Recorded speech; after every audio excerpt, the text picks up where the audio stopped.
Alors ici on va faire une petite modif sur justement la manière dont va être attribuée l'adresse IP du portable.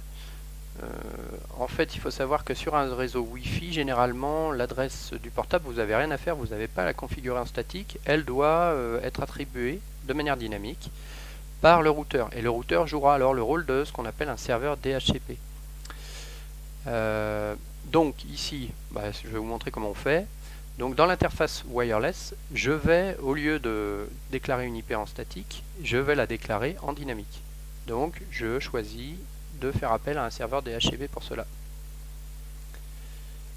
Dans le serveur, dans le routeur, alors je clique sur le routeur, on avait configuré donc l'adresse qui était l'adresse du routeur sur le réseau LAN. Donc je rappelle, c'est la passerelle. Voilà, alors pour configurer le serveur DHCP, là il faut aller un petit peu plus loin. Donc il y a un onglet là, GUI.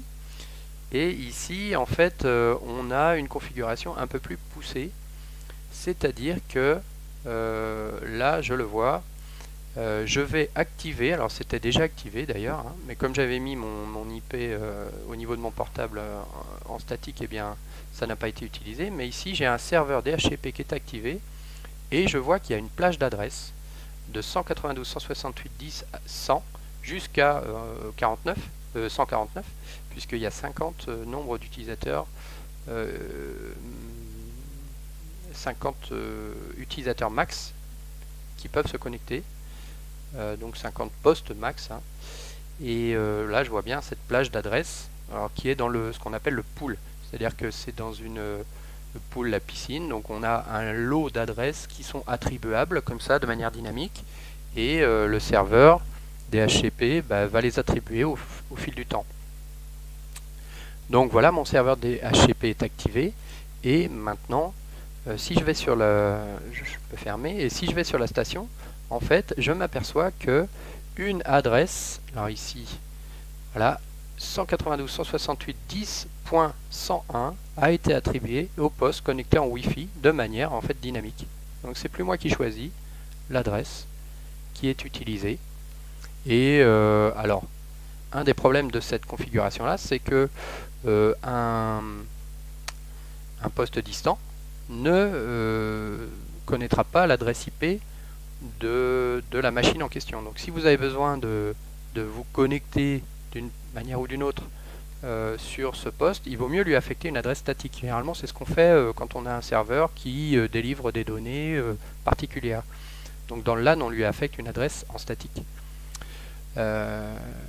qui se trouve d'ailleurs en dehors de la plage d'adresses utilisable par le DHCP.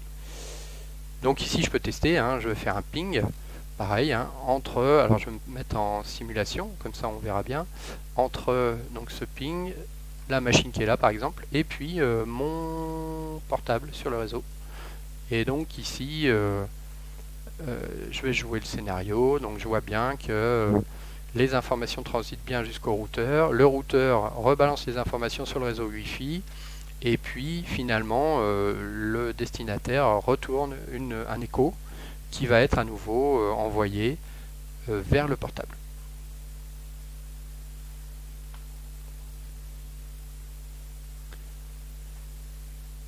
Alors j'en profite puisqu'on voit qu'il y a des choses qui se passent qu'on ne connaît pas. Le ICMP c'est bien le ping, mais ici vous avez un protocole ARP qui est utilisé.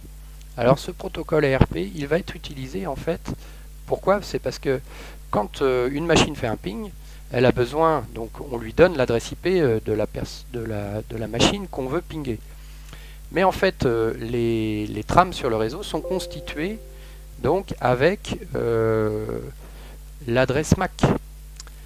Donc finalement, quand un poste veut envoyer une trame à un autre poste, il a besoin de connaître son adresse MAC. Et pour cela, en fait, on a les requêtes qui se nomment les requêtes ARP. C'est-à-dire qu'en fait, si on connaît l'adresse IP d'un destinataire, eh bien, on va déclencher le protocole ARP. La machine va déclencher le protocole ARP pour découvrir quelle est l'adresse MAC qui correspond à l'adresse IP du destinataire. Donc c'est le rôle du protocole ARP et on peut le voir justement, on l'a vu dans la simulation passée.